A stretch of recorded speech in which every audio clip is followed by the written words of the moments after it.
today. And today we're going to talk about how to effectively steward donors and major donors in 2024. So there's a couple of really interesting things happening in the world that will really shape how we think about this.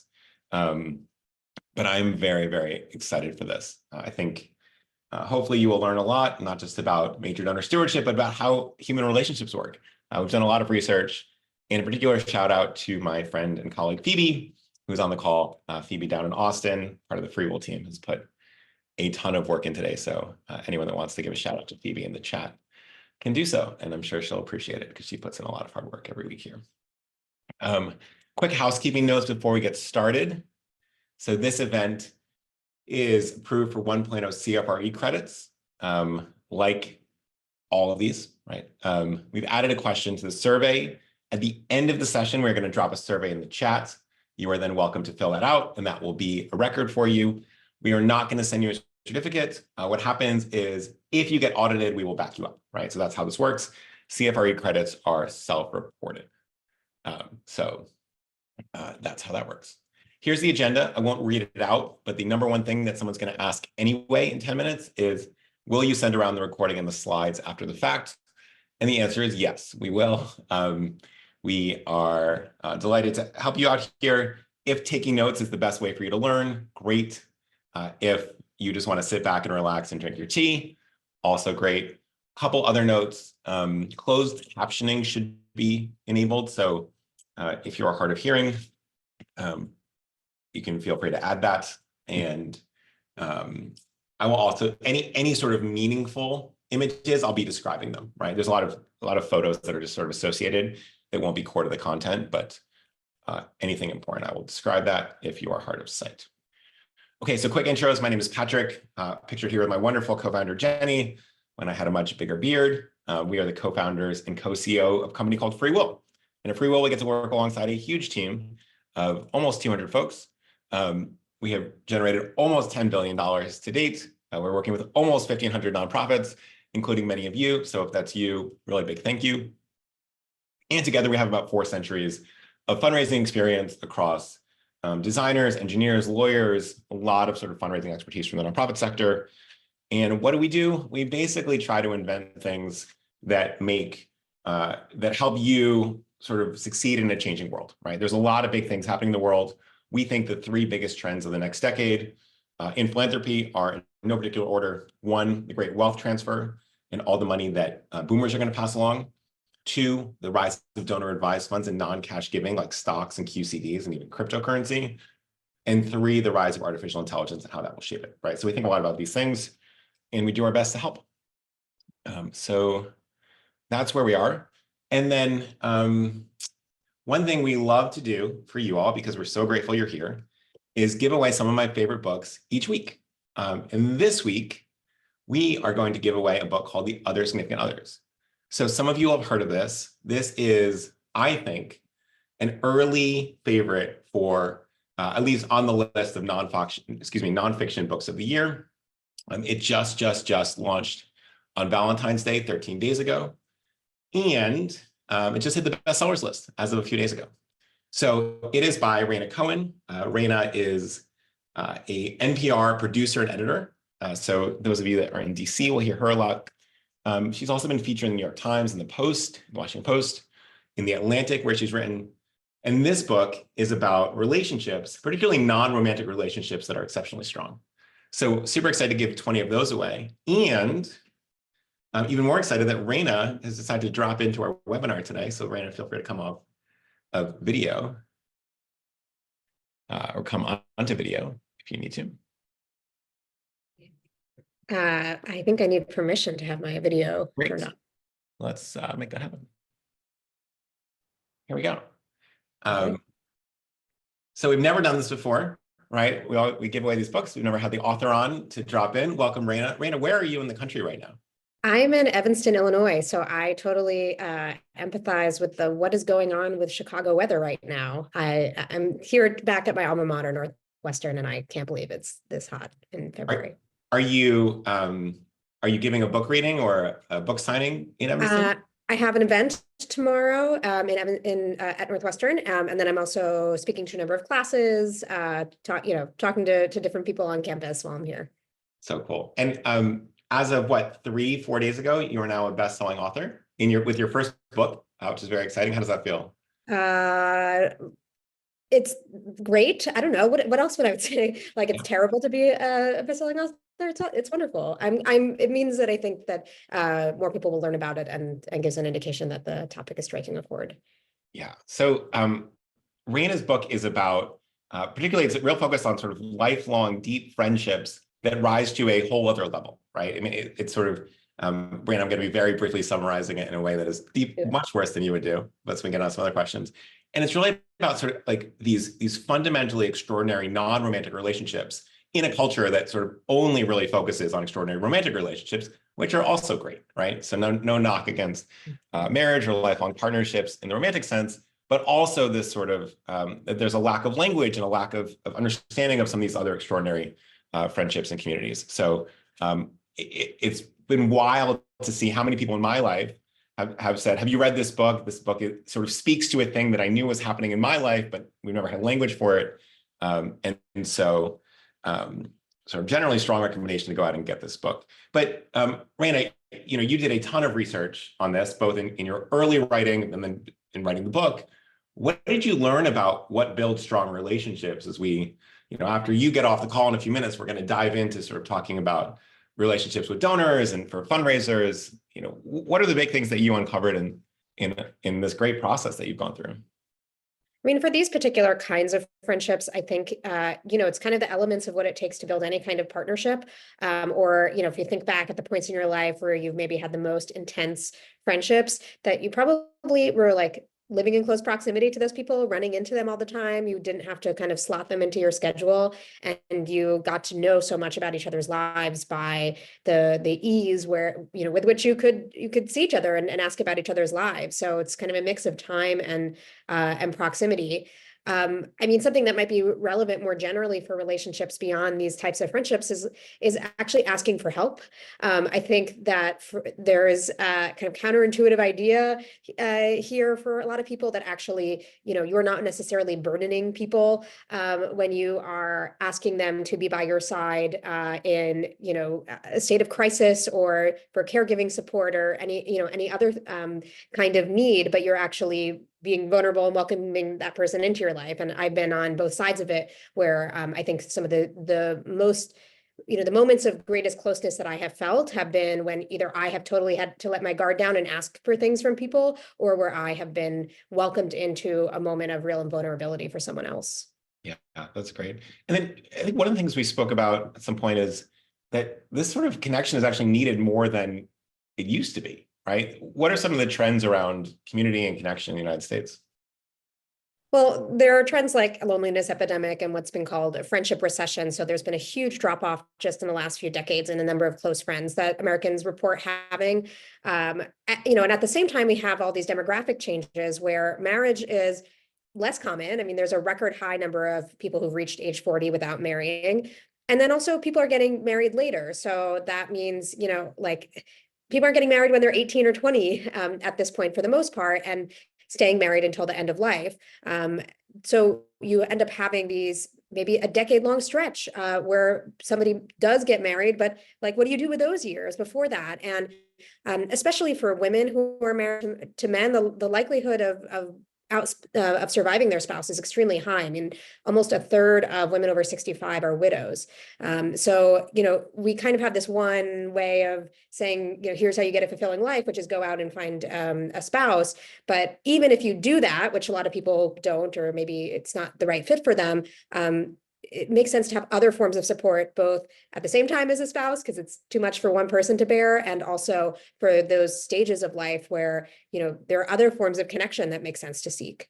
Yeah. And one thing that at the book signing you talked about the other day that I thought was really interesting is this sort of idea of spouse as best friend is pretty new, right? Can you talk about that?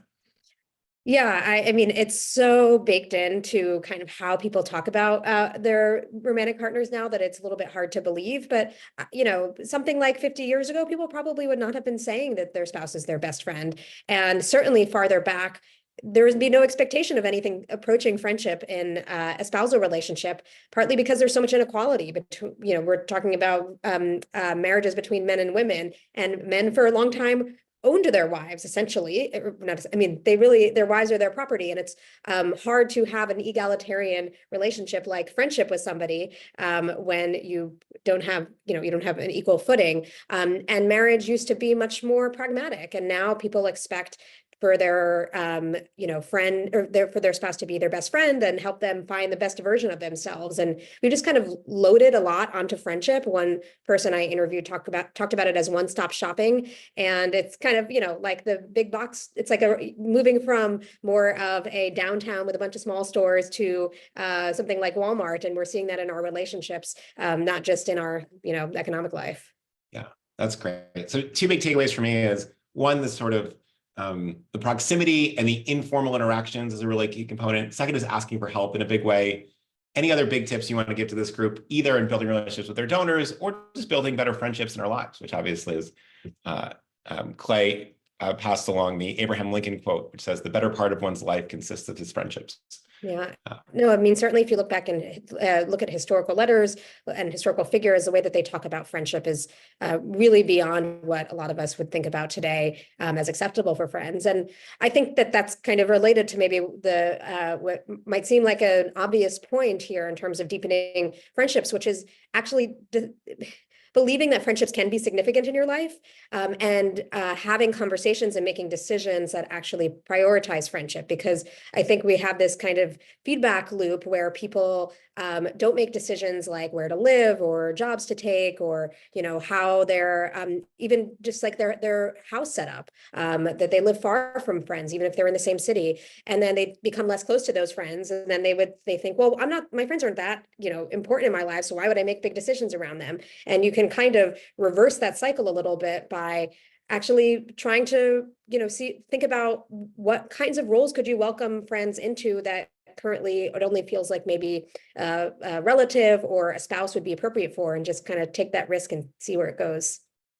Awesome. Well, Raina, I would love to ask you another 50 questions, but we're gonna let you get back to your very busy book promotion tour that's going extraordinarily well. It's been really wonderful to see the reception it's gotten around the country. Congratulations again on hitting the bestseller list. Maybe as you go, if there's a link, we're gonna give this away to 20 folks. We will drop a survey in the chat at the end for that. But also, if folks want to buy it directly or share it with their friends, would you mind dropping a link to whatever the best place to buy great books is these days in the chat? Yeah, sure. And I also see I've seen some things pop up, like I have events in different parts of the country. I know people are all over the place, so I can send events info as well. So I'll put that in there. Yeah, a website or contact info would be awesome, because as you can tell, as you wander around the country, people are really embracing the way you're thinking about this. And I know personally that having read it, it helps me think more strategically about my friendships in a way that's been really rewarding already. So hopefully, if the rest of the webinar is totally terrible, your life is now radically better having interacted with Raina for a little bit. And a really big thank you to you. Okay. All right. Well, so glad that we could have Raina there. Really just unbelievably outstanding book and an outstanding writer. So now we're going to get back to our regularly scheduled program, but I really wanted to bring Raina in because she is so great, and because it really gets us in the mindset of thinking about connecting with our donors, our supporters, and each other. So super duper exciting.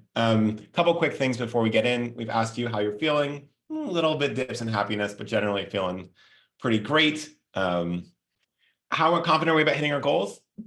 Roughly the same as January. A little bit of a dip here from very early on. We're going to talk more about some of the key strategies in order to help you hit your goals this year. So stay tuned for that. But let's sort of dive in quickly at a state of the union here before we get into some of the really interesting research about human connection and a couple of what I think are really great ideas that you can put into action very easily on stewarding donors. Okay, so first, let's look at, generally we're seeing a decline in donor retention. This is like a 5-alarm problem for our sector that we want to get a lot better at, right? Major donors are driving an increase in total donations, but we started to see a decline in their giving in 2023. Now, some of this is stock market performance, right? Those of you that are sort of close stock market watchers know that Q1 of 2022 was actually a very good year before the rest of the year was pretty bad. And Q1 of 2023 was okay before the rest of the year was pretty good, right? So it's not totally surprising. But our new retained donor participation across the board, right, went down in 2023.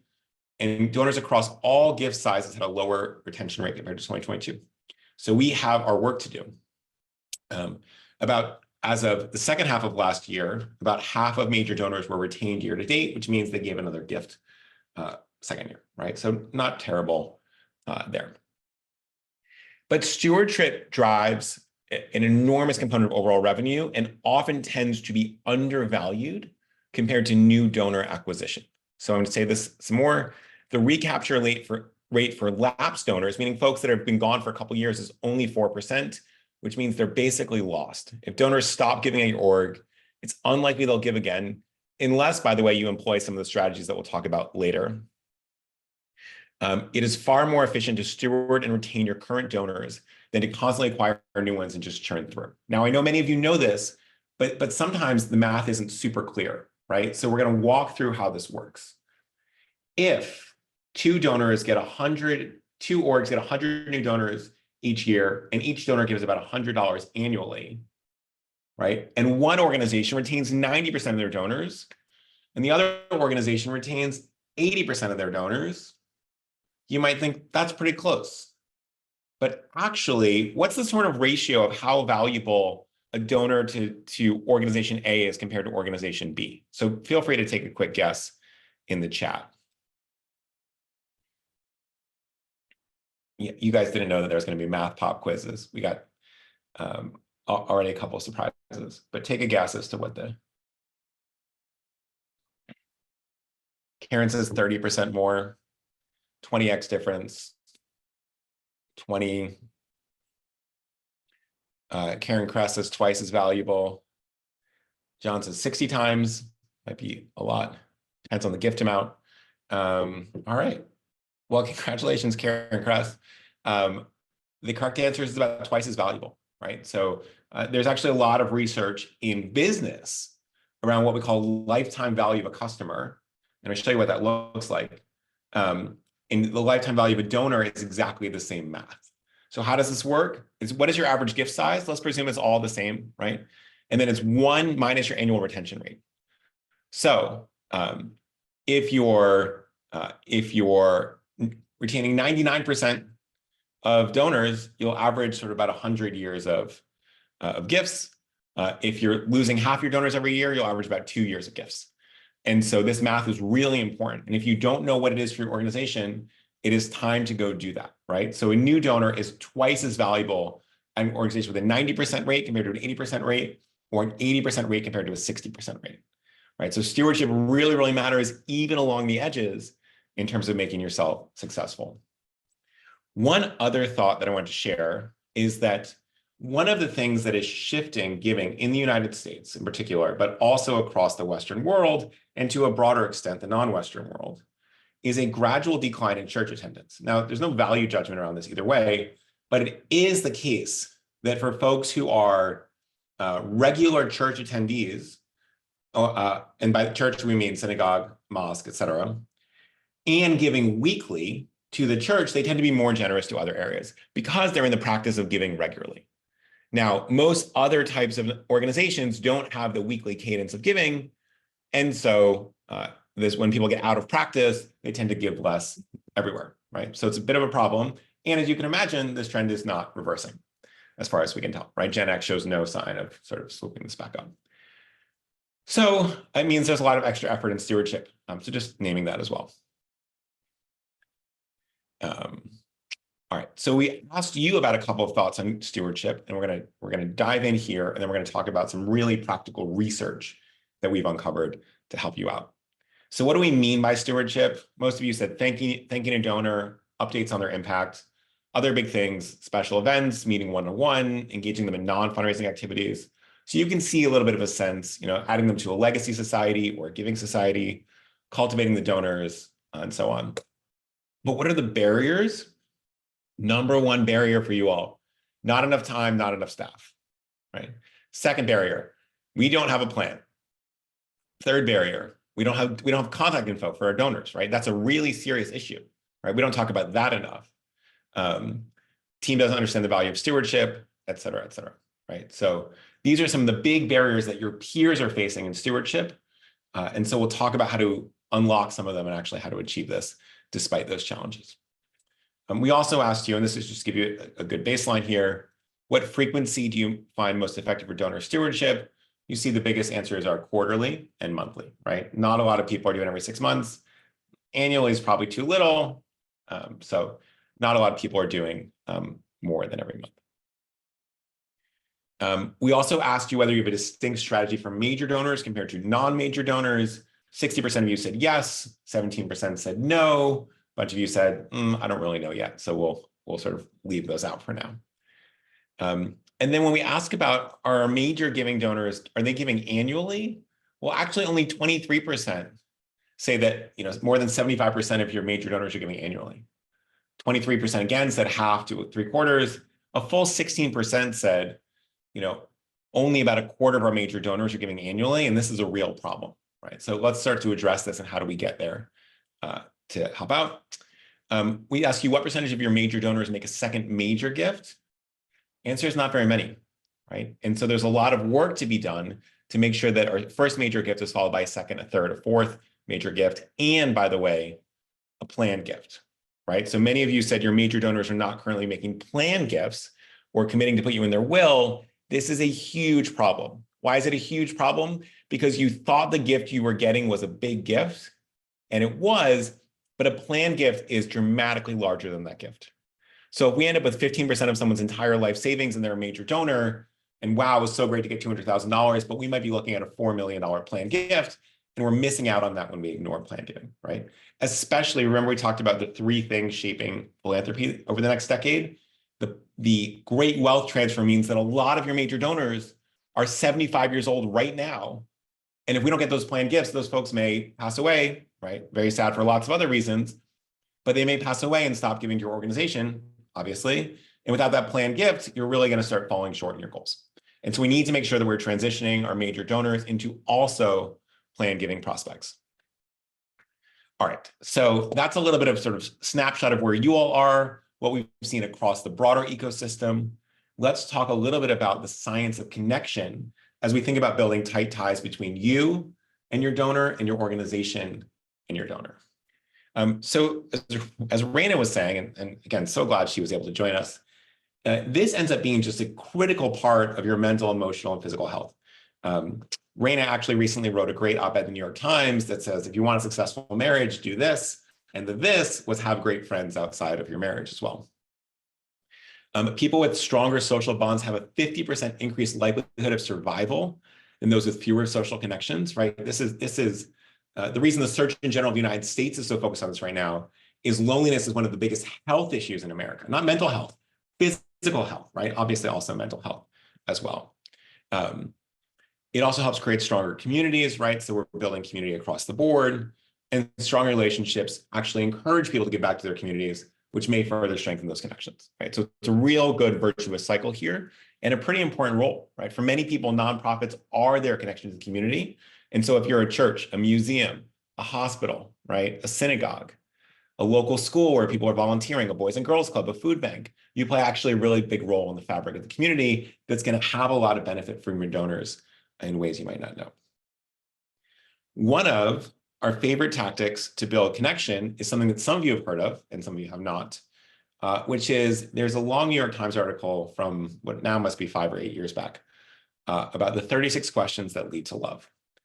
And has anyone, by the way, done this or read this and or maybe radically fallen in love through it? So there's 36 questions, and the science behind it is that you can basically create this feeling of closeness between strangers in a lab setting, right? Meaning they can just, 2 total strangers, they'll give them these questions, they'll ask each other. And actually if I recall correctly, several of the early participants in the lab test went on to get married to each other, which is super duper interesting. But what do we learn from it, right? It's a series of questions and tasks designed to foster intimacy among participants. And what we mean by intimacy is sort of gradually shared vulnerability, right? And so it starts off with questions like, which I'll show you, given the choice of anyone in the world, whom would you want as a dinner guest? And it gradually escalates to, what is your relationship like with your mother, right? And so you have all these things and you sort of gradually open up to each other and build trust. And here's some of the other questions. And you don't need to do all the 36 questions. And by the way, when you look at some of the 36 questions, some of these would not be appropriate to bring into a professional context. Not that they're too racy, but they're just a little bit, much. But some of these, you can start thinking about when we're getting to know our donors, bringing in some of these questions, and also, by the way, sharing your own answers, right? When you're comfortable. What's a perfect day for you? What in your life do you feel most grateful? Who do you feel closest to, right? We'll talk about the friends. What is the greatest accomplishment of your life? And start to share some of these things in a way that's going to bring folks a lot closer, right? This, by the way, is really true. When FreeWill started, we used to print out about 6 of these. And when a new employee came, we hand him or her a couple of questions and send them on a walk with the existing employee. And just have them chat it out. But people felt a lot closer very quickly. It's a really great way for new team members, new friends, et cetera. The last thing that is part of 36 questions, which goes back to what Raina talked about, is share a problem that you're having and ask their advice on how they might handle it. And so this is pretty cool as well. Needless to say, not all these questions are going to work. But when we think about the types of engagement that spurs true connection for anybody, right? When we meet at a conference, let's talk about some of these questions instead of just talking about the weather in Texas. And it suggests, by the way, that this type of connection makes people feel a ton more generous because they're really invested in you and their community in a different way. And so suddenly we're actually doing a lot better. Oh, and by the way, when you're doing this, you're going to be a lot happier in your job, which is great because it's a two-way relationship. Second thing I want to talk about is our words really matter. Different parts of the brain get triggered with different words and different types of sentence structure. So let's talk about what words to use to make yourself a lot more effective in this area, right? We're going to talk about community. We're going to talk about relationships, right? When we talk about words related to closeness and togetherness, suddenly people's willingness to volunteer or give goes up, right? Those who are primed with connectedness evoking words actually donated more to charity compared to those that were primed with neutral. And it suggests that subtly reminding people of social bonds and community can enhance their charitable behavior and engagement. So when we talk about people, not only thank you for giving, thank you for being such a strong part of our community, thank you for being, together with us, thank you for being together with us and everyone else supporting us and the people we're serving, et cetera. It also found there's a greater desire to perform an act of generosity after writing about an experience when they felt a strong bond with another person. So as we go into our donor meetings, let's not start with the work, right? What are you up to today? Who are you feeling close with today? What's I just read this great book about friendship. What have you learned about friendship along the way? And get people to talk about their closest bonds, and that will increase connectivity and connection and generosity, right? Multiple experiments have found that increasing people's feelings of attachment, security, which means just sort of emotional safety, increases altruism towards strangers. This is true even when those feelings and safety and connectedness with others were not explicitly mentioned, right? But just making people feel sort of emotionally safe. Another way to think about this, right? We're not a huge fan of galas. Galas tend to be a ton of work and a ton of money for not that much money sometimes. And yet you do them anyway. So do you have prompts at the table to help people connect with the other folks at their table, right? Different questions and sort of intimacy builders that then are going to make folks more generous over the course of the evening, right? So this is another idea that you can put to work without a lot of effort. When we talk about stewarding major donors, right, we really want to understand why they stop giving, right? We sort of understand a little bit of this connection, and there's a lot, but there's actual research here, and some of them are out of our control, but a lot of them come down to this lack of connection that we're talking about, right? They don't feel connected to you, and that's why they stop giving. One of the top reasons donors do not give again is they were never thanked, and they thought the charity didn't need them. Remember, Raina talked about the sort of need for help. If you don't feel needed, you're not going to stick around, right? People want to feel this sort of give and take that they can be helpful and you can help them. And so the donors disconnect as a result of their gift means they just fade away, right? Or they ghost you in modern parlance here. What we want to do instead here, well, sort of separately, we want to make sure that they feel really connected and thanked promptly. We'll talk about that in a moment. But there's some other language that really, really matters, right? We really want to modify our language so we're focusing on the noun and not the verb. So what does that mean here? It means that research around voter turnout, which is really well researched because the data is very good. You can send a bunch of mail to one group, and then you can look at publicly available information about whether or not they voted, right? So really good for experiments. Thanking someone for being a voter results in dramatically better behavior than for voting. This is because noun-based communication shifts my self-identity and shifts my future behavior. And so saying thank you for being someone who invests in the arts, as opposed to thank you for donating to the museum. Because now I'm someone who invests in the arts. Next time I get asked, well, I've already decided that I'm someone who invests in the arts, right? It's very different. If you're starting a workout plan, think of yourself as becoming a runner as opposed to whether or not you're running every 3 days. And when you start to identify as a runner, those decisions are mostly made for you. And it's much easier to stick with this as well.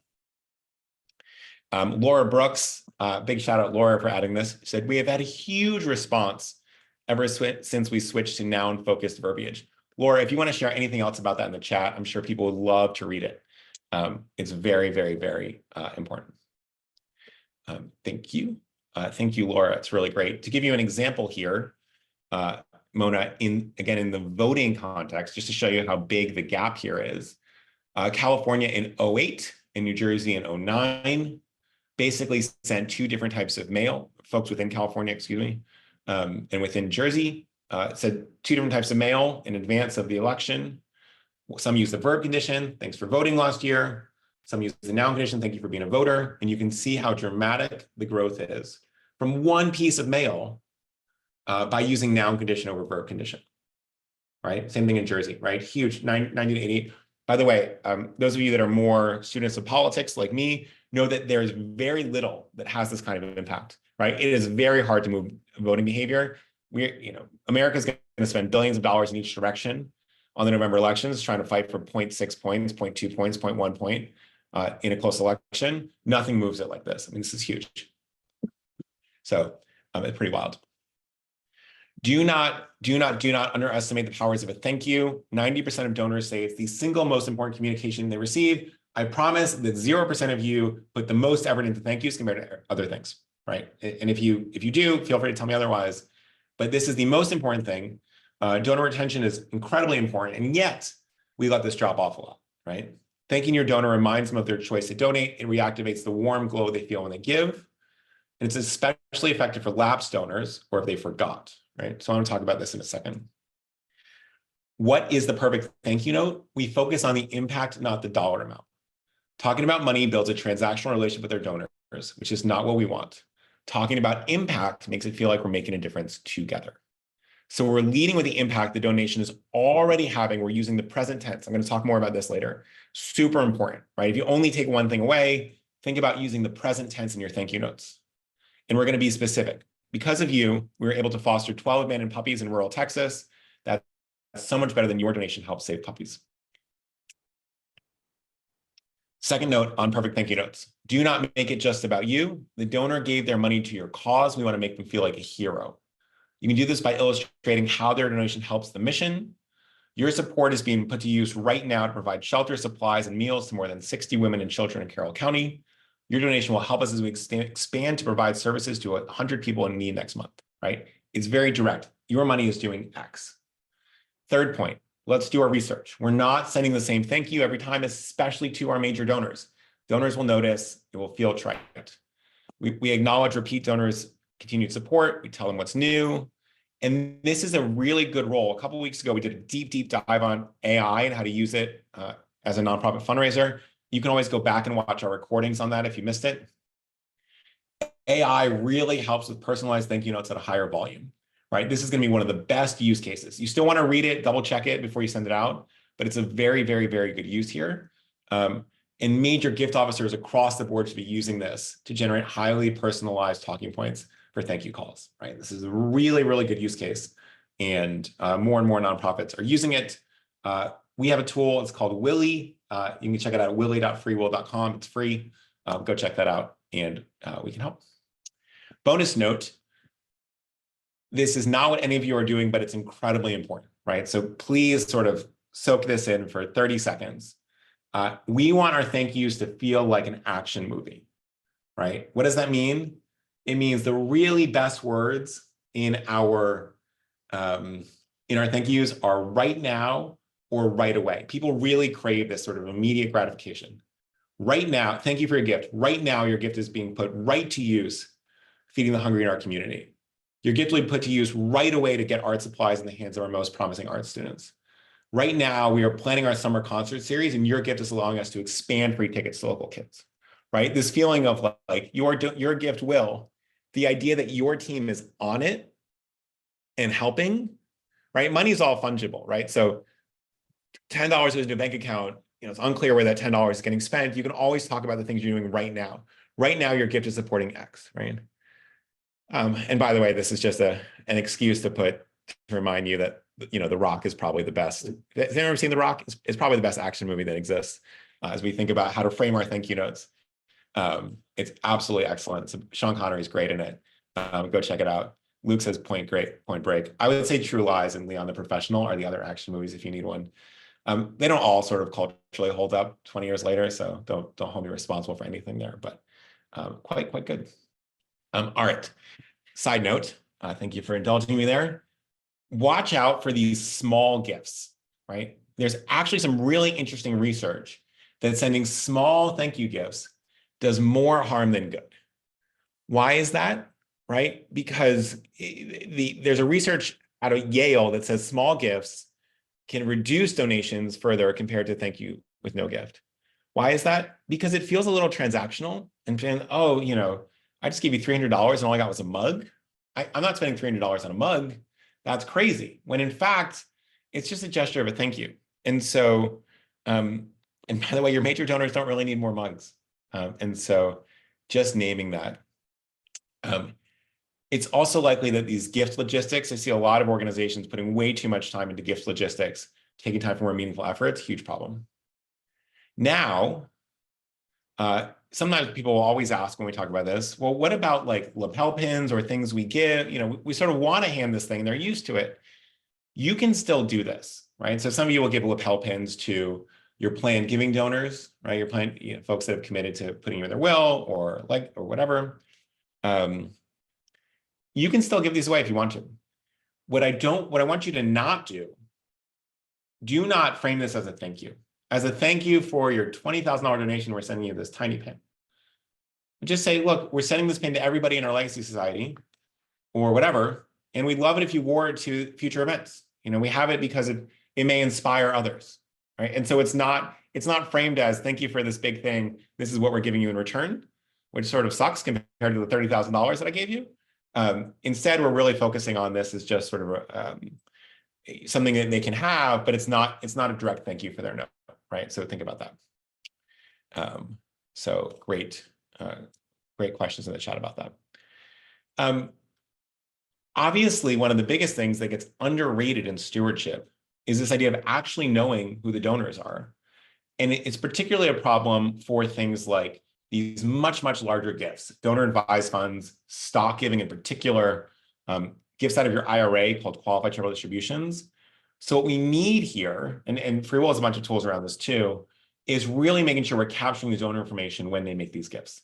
Because these are often the biggest gifts that anyone's making, and yet maybe we don't know who the stock gifts came from, and now we're not thanking them. And on the other side of the table, I feel like, man, I just sent you $100,000, and now I'm hearing crickets. This is outrageous, and I'll never give again. And so this is a real problem, because if you don't know who's giving, you cannot thank them. And so this is a really big component. So there's a basic information, you can tell folks to provide contact info, so donation is used as intended, and get the right tax receipts, things like that. But you also want to make sure there's a really easy way to notify you of the gift. It means there should be forms on your website. You probably want a link on this on your high trafficked websites, not just your ways to give pages. So your donate or even your homepage as well.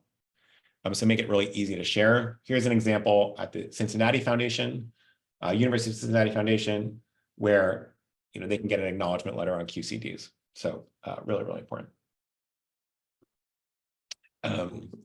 So very important. Another way to do this is to put your information, transfer information about stocks in particular, or EIN numbers just behind a quick form.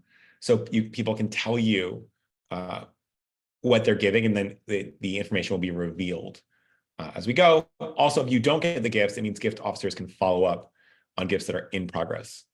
Please do not make people call you for the information needed to make a stock gift or a DAF gift or a QCD. Why is that? Because most people are not making these during working hours. And unless you have a 24/7 hotline, you are blocking them from giving you gifts.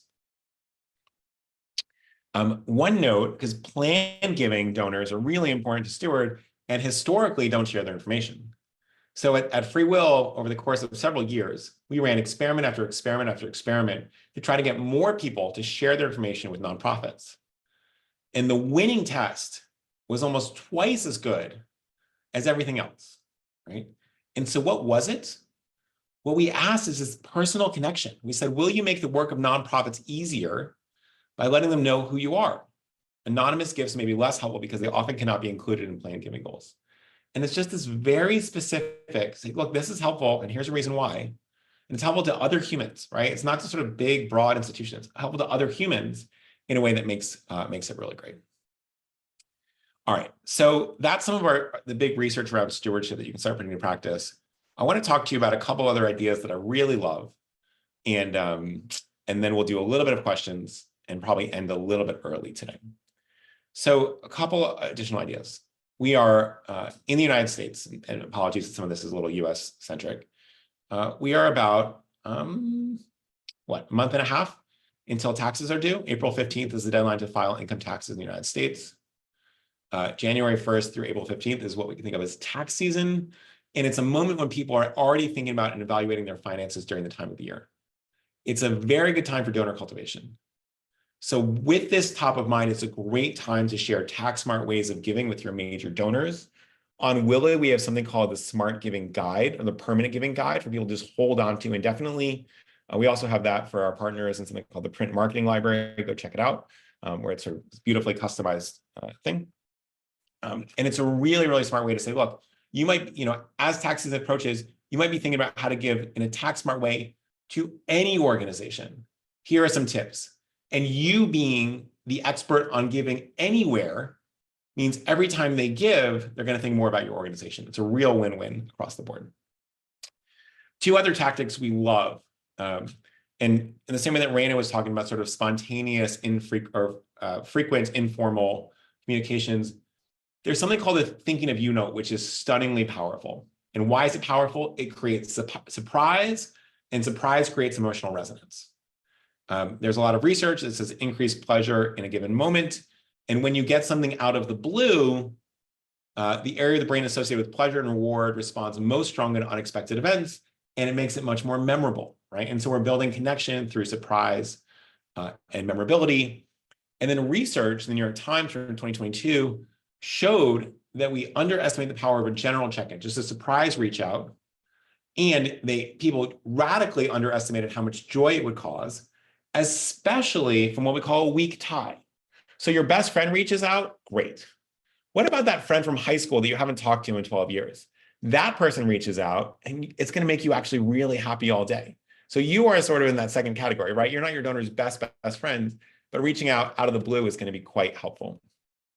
So what does that look like, right? Here's an example of what it looks like. Subject, thinking of you. This, by the way, is my favorite subject line in all of fundraising. Why? Because there's no way you don't open this email, right? I could send you anything after this and you would totally open something with a thinking of you. Here's what it says. Alex, had a moment today that I couldn't wait to share with you. While strolling through Arboretum, I stumbled upon a little girl and her grandfather, both engrossed in birdwatching session. The grandfather shared with me that they've started a tradition of spotting new bird species together every week. Remember the bird sanctuary initiative you and Jamie, presumably Jamie is, Alex's partner, spouse, friend, whatever, who did this. You and Jamie supported last summer. This is just one of countless heartwarming scenes it's been fostering. I thought you'd like to know the happiness you're bringing to many by being a philanthropist. What else did we do, by the way? We use the noun treatment, right? In calling them philanthropists, not just in giving, right? The noun treatment. I hope you're having a great day, Patrick, or whatever your name is, right? That's it. So what's the recipe here? The recipe is out of the blue. It's super short, right? This takes me about 60 seconds to type out. You can, by the way, type this, you can send this to 4 or 5 different major donors. It's something very specific, and then it gets out of the way, right? Hey, I saw this thing that you helped make possible. I thought it would make you happy. Have a great day. And you can imagine what that feels like to get. And by the way, when you talk in 2 months about maybe some more funding for the bird sanctuary or whatever it is, you're going to get a much better response. Very, very, very quick, very easy, and doing it pretty well. One of my other favorite tactics, now we're talking about lapsed donors who are typically hard to get back, is what I call the time traveler note. So you can help with you can help your donor time travel to when they first gave and reactivate those good feelings. So what do we want to know? When did they last give? What was going on in the world at the time? How was their donation used? What impact did it have? And how far has your org come since then with their help? So quickly, what this looks like is, hi, Devin. I was going through our records and I saw you made a really meaningful gift to the museum in March of 2011, right? March 17th to be exact. What does it show? It means that I'm on top of my game, right? That I have my records and that I know exactly when you gave. Thank you for being someone who supports access to art. Again, we're using the noun treatment here, not the verb. That was certainly a different time. Now we're taking the donor all the way back. This is the time travel component to 2011. Barack Obama was still in his first term. Adele had just released her first album. The world barely ever used video chat. Oh yeah, wow, 2011, that was totally different. I'd be curious to better understand what motivated that gift. I'd love to share how those resources have been put to use over the years. Would you mind if I gave you a call this week? And so this is, last time we talked about this, probably 6-7 months ago, we had a bunch of folks put it right to use and get donors who have sort of totally dropped off the grid, get back in contact with them almost immediately. It can be really, really effective. By the way, you can use this, if you go into ChatGPT, you can use this as an example and say, help me out for a gift that was made in April of 2009 or October of 2018, whatever it may be. So that can be quite useful. All right, so we're going to pause there. A couple quick things. One is my colleague Phoebe, thank you, Phoebe, is dropping a note in the chat right now. This is the survey. Please click on that link right now. So what happens when you click on that link? A couple of things. One is we are sending a copy of Raina's book, which again is just outstanding. If you don't get it, if you don't win it, go buy it at your favorite local independent bookstore or on your favorite e-commerce site if you shop there. Secondly, this is going to be where we get CFRE certified, so make sure you click there as well. So please do that. And then the one thing I also wanted to invite you to, as someone who's sort of really interested in best practices in fundraising, especially in planned and major giving, is in 47 hours on Thursday at noon Eastern, we are doing what we call product showcase about planned giving websites, which honestly we think are the most beautiful thing being created in modern fundraising. I just looked at a few new ones and they're off the charts.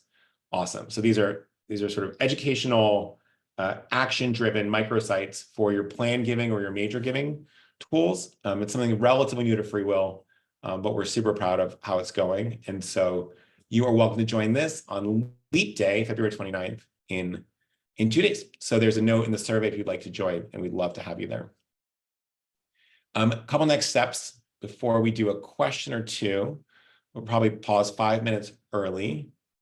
The next webinar is not for a few weeks, partly just doing some travel and have another speaking event at this little window. So we're moving it for a little bit. I will miss you all, but I will see you on March 19th, shortly after St. Patrick's Day. And we're going to talk about fundraising from Gen X, right? And Gen X is gets so little attention, honestly, compared to boomers and millennials and now Gen Z rising, and yet plays a particularly important and interesting role in philanthropy. And as boomers age, Gen X are going to step into center stage here. And so there's really interesting data, research, tactics, very different generation than boomers, very different than millennials, not talked about enough. I know a bunch of you are Gen Xers and you feel always forgotten, sometimes by me, and I apologize for that. But we'll dive in. It's going to be great. We'll have lots of great Gen X references. Feel free to send me your favorite music, movie, etc. We'll try to work it in. But it should be really fun. And by the way, if you have any questions, you can find me on LinkedIn. Very easy to find. Patrick Schmitt at FreeWill, and this is my email address. So, thank you. A lot of folks are appreciative that we are recognizing Gen X. So I think we'll pause there, give everyone 5 minutes back. We know it's a busy period, a busy day. Bunch of questions, but we'll dive into those in future webinars because there are too many to answer now. And just wanted to say one more time, really big thank you for being here. We will thank Raina separately. And so that's it, except for one small note, which is one of the things that you can tell FreeWill is doing is really working with you all to drive forward a lot of the research and best practices in philanthropy across the board. And so one of the things that we will send you in a follow-up email is a link to something that we call our DAF survey. So we're doing an annual survey that is really some of the best research around donor advised funds. We would love your participation. It takes about 3 minutes to fill out. But you will get an email from us with that. It will be included in that. If you don't mind taking those 3 minutes, it would mean a lot to us. And we want to ask for your help. We are asking for your help to fill that out so that we can give you some cutting edge data to really talk about what 2023 looked like and how 2024 is shaping up. So big shout out to everybody for joining. Really, really appreciative of your time. And we'll look forward to seeing you in 2 days.